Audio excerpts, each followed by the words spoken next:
Spider-Man, one of my most favorite comic book characters of all time, now in its 8th solo film. How did it turn out? Let's see. My name is Brandon Keith Avery, and this is just my opinion.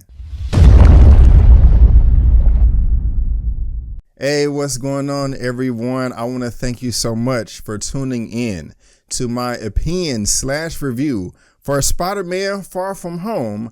I really do appreciate it. Now, this Far From Home is being directed by Mr. Jon Watts. If you're not too familiar with his work, he directed Cop Car and also Spider-Man Homecoming, which came out in 2017, a film that I thoroughly enjoyed. Now, this is a spoiler-free review. However, I will be spoiling Avengers Endgame. So if you haven't seen that film, which I'm pretty sure you have, I strongly suggest you turn away now. So what is this film about? Well, following the events of Avengers Infinity War and Endgame, where Thanos snapped away half of the entire universe, half of the universe has come back now and no one knows what's going on. It's a big gap in the space-time continuum. Everybody's confused and trying to make sense of everything. Spider-Man himself comes back with his friends from high school and is like, whoa, this is just too much. I'm not just a big superhero. I'm a small neighborhood Spider-Man. I need to take a break. I'm going to go on a vacation over to Europe and have me some fun. Now, as far as my expectations were concerned going into this film, I was very concerned. Even though Spider-Man is one of my favorite characters of all time,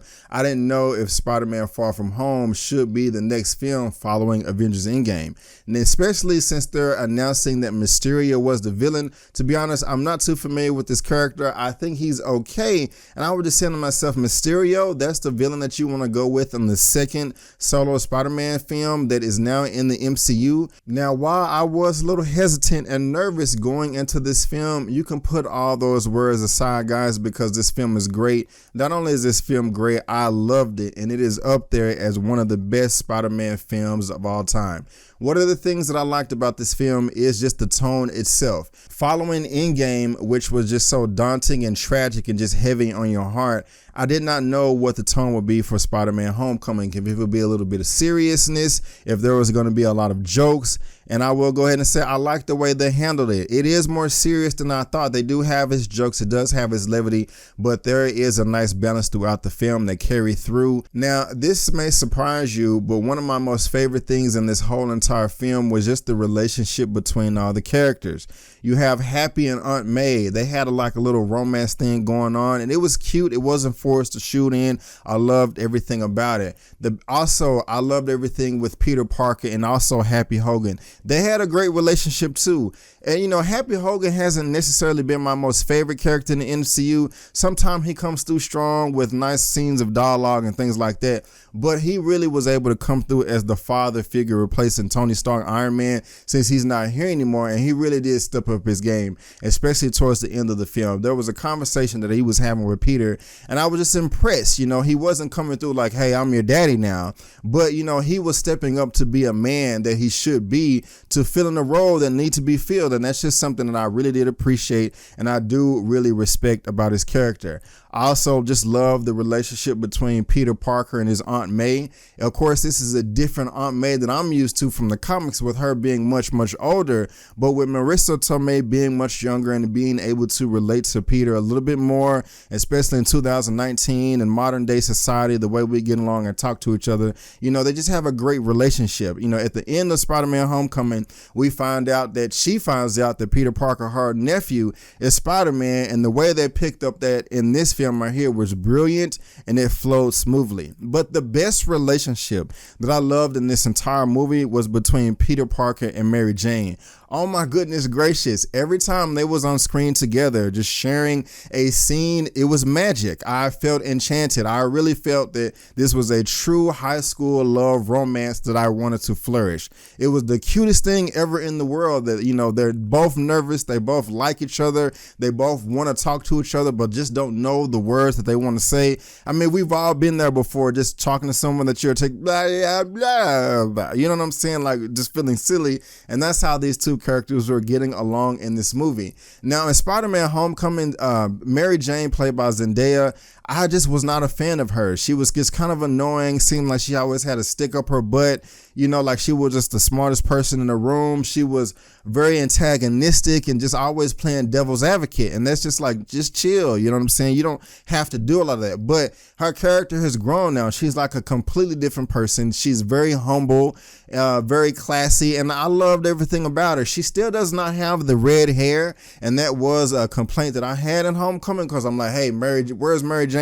To where, you know, she has the red hair and she's talking to Peter, talking like, hey, Tiger. You know, that's just something that I grew up in, and that was not in Homecoming. The red hair, the Tiger talk is not there, but her character has grown a lot from the past Homecoming film, and that's, like I said, one of my most favorite things that I did love about this film. And I also like the start of the film. I mean, seriously, it starts off in action, and I'm not going to tell you how, but I was like, wow, you know what I'm saying? This is something that I would have expected a good 30, 35, 45 minutes within the film, but y'all are giving this to me in the first 30 seconds. Hey, that's cool. And also, you know, this is following Avengers Endgame. I mean, Avengers Endgame had a nice set of closure, but there was just still so many questions that were raised, and people just wanted answers, and Spider-Man Far From Home is able to answer a ton of those questions for you within the first 5 to 10 minutes within this film. And it's not that complicated, because when you're receiving the information, you're not receiving it from a worldview, you're receiving it from a high school perspective. And that makes sense, because this is centered on Spider-Man, you know, where he's in high school. So we're going to receive the information the way he will receive it, or the way that we would receive it if we was in high school. And it made sense to me.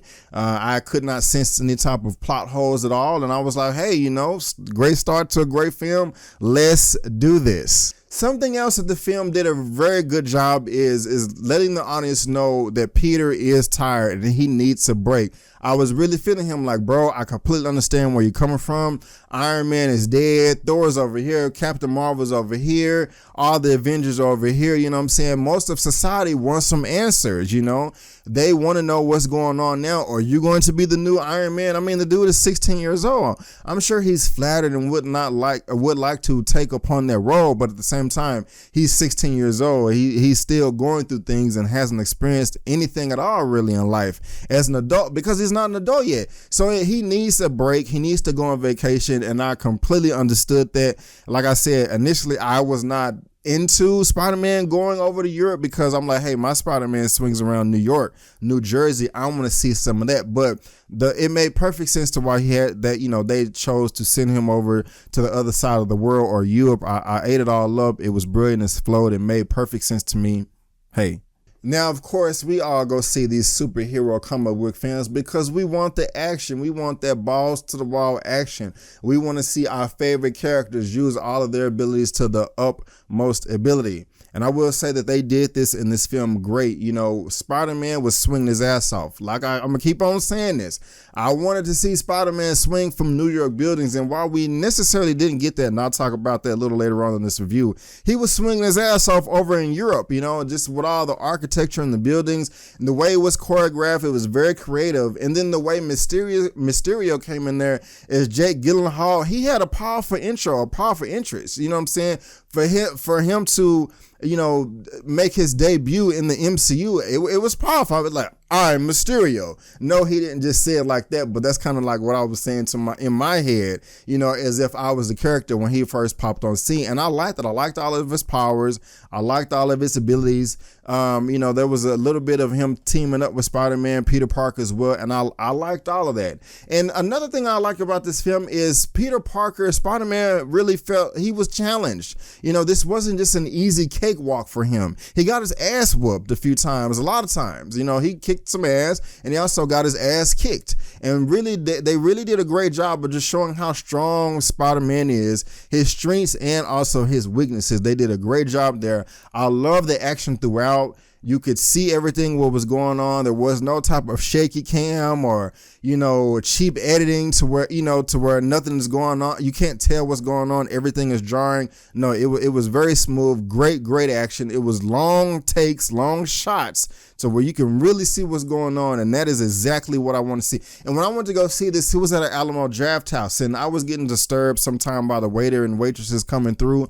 But I can, like, this is like the first Sony film to where a majority of it, or maybe the whole thing, I don't know, to where it is formatted for the IMAX 190:1. So I can't wait to see it again in that aspect ratio, or even when it comes out on Blu-ray 4K.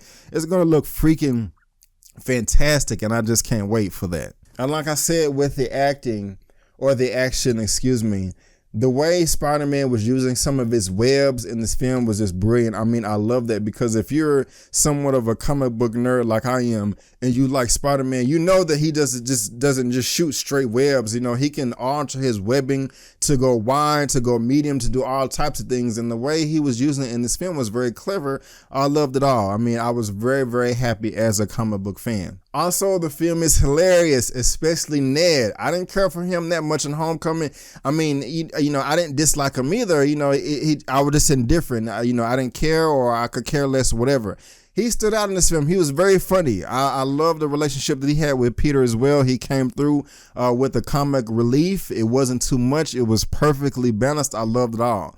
Now, while I said one of my most favorite things in this entire movie was the relationship between the characters, especially that of Peter Parker and Mary Jane, I think the thing that this film hit out of the park, which was absolute perfection, was the visual effects for Mysterio and all of his powers and abilities. I mean, like, whoa, like, holy shit, whoa. They knocked this out the park 3 times, times 3. It was just that damn good. I was watching like, oh my gosh, how much did this cost? Because like these, I mean, we all know that Mysterio is a liar. He uses illusions, and it works so well. I mean, I've never seen anything like this before. How clever it was. They did. I gotta give it to Sony or whoever was behind this. They did a hell of a job with the visuals. I can't wait to see it again. I can't wait to watch it at home. But I was very impressed by that. I mean, it blew me away. It really blew me away. I'm not finna just sit here and say the whole film blew me away and it was a perfect 10 out of 10. I'm not saying that. We'll get to that later on in the review. But Mysterio's illusions and his abilities and the way he would trick people and things like that, man, that was top notch right there. I gotta give it to him. I mean, the sequences where they use his powers and abilities is probably one of the best in the whole entire MCU. Just as far as sequences are concerned, I was really impressed by that. Of course, we got about 4 suits in this. We have the Iron Spider suit in this. We have this normal classic suit. We got the new black and red Steve Ditko suit, and also the black stuff suit. I like them all. They all look great. They just didn't want to give Peter Spider-Man, you know, different suits just for the hell of it. It made sense within the story, within the plot, and so, you know, that was cool there. I really did like that. And really, guys, I really did feel for Peter in this film. One of the things that I really like Spider-Man 2 that was done by Sam Raimi is I mean, you know, we can't empathize with Spider-Man. None of us have powers, but we can sympathize with him a little bit, that we just want to live our life. You know what I'm saying? We don't want to take responsibilities for other people. You know, like, what about me? What about my feelings? And now, as far as that dynamic is concerned, it is in this film as well. It's not as powerful as it is in Spider-Man 2, but it is here. It is present. It is something that I noticed, and it is something that I did appreciate about the film overall, and also Peter's character and how he's developing more and more into a young man. There's a ton of Iron Man references in this film, of course. You know, that's a given. I liked it for the most part, and also another thing that I just loved about this film is just kind of just how it inspires you as an individual, as a human being, to just step up to the next level. Sometimes, you know, we could be down on ourselves, you know, our worst critic and things like that. Or sometimes we can get complacent, but you know, you never want to get complacent. You never want to just be too comfortable. You always just want to step up your game to the next level, be the best version you can be, the best version of yourself. And there were a lot of, you know, little undertones, you know, messages they were trying to send. And I really did appreciate that. You know, just it hit me on a personal level, you know, and when you can hit me on a personal level within the film, that's a great film in my opinion. But guys, those are the good things that I talked about, but we also have to talk about the bad. And there just are a few things in this film that did rub me the wrong way. So let's go ahead and get into that. The first thing was, while I did enjoy all the Iron Man aspects in this film, I felt that it was too Iron Man heavy. They would just kind of beat you over the head with it, especially, dealing with Spider-Man. It made sense, but while the film did focus on Spider-Man, I wanted them to focus on Spider-Man just a little bit more. It was too much Iron Man tech that was infused within Spider-Man. And it makes sense to a degree, but the Spider-Man that I know and love is smart. He's a genius himself, or an upcoming genius. And he made his suits, and that's just kind of one of the things that, makes his character such a badass, is that, he's high school, or that's how he started out, and he had to figure out all this stuff on his own. He didn't have all these gadgets and head devices talking to him. He had just his powers and a web shooter and his suit, and that was it. But now he's just kind of like RoboCop with webbing. And, while it was nice to look at and things like that, that's just not the Spider-Man that I'm in love with. And that kind of did rub me the wrong way. Also, when the high school kids went over to Europe for vacation, there was just too much screen time on the vacation. I did love everything with the characters, but there was at one point, in the trailer where Flash Thompson is trying to take the picture or the selfie and somebody comes and punches him in the nuts. Kind of around that time when I was watching the film, I was like, okay, y'all are spending just a little bit too much time here. Let's get back to Spider-Man or just the bigger threat overall, Nick Fury, Mysterio. I want to see what's going on. I do appreciate this to a degree, but I think it is just a little bit too much. Also, while I did think Mysterio was a badass and his powers, abilities, illusions was great, I thought his motivation for being in the film and what he wanted to accomplish was extremely weak. Or at least when the plot revealed himself, I would have said to myself, okay, are y'all serious? This whole scene right now is as corny as hell. You know what I'm saying? It's not just repulsive bad to where you want to fast forward through it if you have it on, at home on digital or Blu-ray DVD or whatever. But I was just like, okay, this exposition dump that you're giving us right now is not organic at all in the least degree. I mean, the only reason this conversation is going down like this is because we, the audience, needs to know what's going on. There is no way in the world to where if this was happening in real life, this conversation would go down like this. I thought it was corny, but that right there is my biggest complaint that I liked. Also, I'm comparing this to Spider-Man 2. This film was also absent of a lot of practical effects or just straight up hand-to-hand fighting. In Spider-Man 2, one of the better Spider-Man films, he really got down with Doc Ock physically, just them punching and beating the hell out of each other. While the action in this film was great, it was absent of all that, and that is just something that I like and something that I missed and something that I wanted to see. Of course, different types of fighting and choreography is changed based on the villains of the film and their physical abilities and attributes and things like that.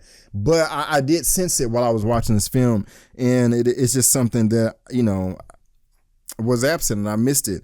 And then two last things real quick is, while they did kind of give a brief breakdown of why the rest of the Avengers are not able to show up to help Spider-Man and or Mysterio with the threat, they kind of brushed over it. It made a little sense to me, but at the same time, I think they could have fleshed that out a little bit more.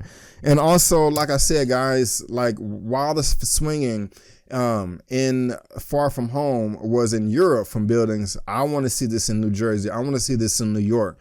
And it was not a lot of that in the film. Now, they did give you that at the end. I'll go ahead and give you that nice little nugget there. We did get some nice Spider-Man swinging at the end of the film in New York, and it was badass. I was smiling. I was saying to myself, yes, this is kind of what I wanted to see the whole film. So I will give you that there. I just wish that it was, throughout the film a bit more. But overall, guys, I really did love this film. It was very fun. It was very entertaining. There is also 2 credit scenes. There is a mid-credit scene and a post-credit scene. Now, I heard that, the mid-credits, before I saw it, the mid-credit scene is the one that you're like, oh my gosh, I can't believe this. This is great. It's going to change the universe. And then the second one is the throwaway scene. No, both of the scenes are significant to me. Seriously. And I was listening to some people on, well, no, that's a spoiler. I'm not going to talk about that. But the first mid-credit scene, it comes in two folds. First of all, I'll just go ahead and give you this nugget right here. There is a new Spider-Man character that is casted. I'll just go ahead and say that, and you're going to love the casting. I can 100% guarantee you're going to love the casting. Everybody's going to be happy, da-da-da.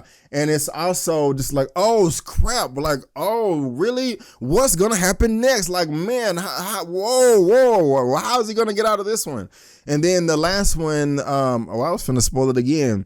It's not just stay all the way to the end. I really do like it. It does hit on another character. And while the mid-credit scene does open up the Spider-Man universe more, the post-credit scene at the very, very end, that opens up the Marvel Cinematic Universe a tad bit more. And I loved it all. Now, as far as not my rating of the film, as far as how I would rate all these Spider-Man films, you know, I have them right here. So you guys probably want to know, you know, where is this the best Spider-Man film yet? You know, do you like it better than Homecoming, Spider-Man 2, Into the Spider-Verse? Well, I'm not going to tell you, but if you're subscribed to my channel, just go ahead right now. Bam, there you go right there. I have rated all of the Spider-Man films, including Far From Home, from worst to best. There's a thumbnail. It's on my channel right now, so you can watch that right after you watch this. So I'm not going to tell you here, but you can just watch that if you want to know my ranking of all 8 Spider-Man films, including Far From Home. Now, as far as my rating for this film right here, it may change. I'm dancing between this and this, but if I had to rate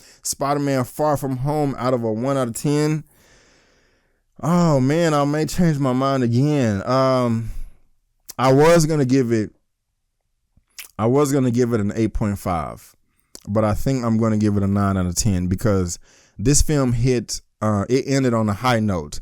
While I was not bored throughout this film, while I was thoroughly entertained, there was just kind of a mood that I wanted to be in that I wasn't quite there coming up to the end of it. But when I did see Spider-Man, you know, swinging from those buildings in New York, that just really, you know, that's just what I wanted to see. And it got me in a good mood and it got me smiling. And it may be those end credit scenes, but I think I'm going to give this film a 9 out of 10. It's not, I mean, the good is much better than the bad in this film. But yeah, I'm going to stick at a 9 out of 10. But guys, that is just my opinion. What did you think about Spider-Man Far From Home, or do you want to see it? And what did you think about my review? Please let me know down in the comment section below. Let's get this conversation going and keep it flowing. If you like this video, go ahead and give me the thumbs up. If you don't, that's fine. You can still subscribe to my channel and also look me up on social media. But guys, I just want to thank you again for tuning in to my opinion/review for Spider-Man Far From Home. And before you go, don't forget that my name is Brandon Keith Avery, and that's just my opinion. Peace.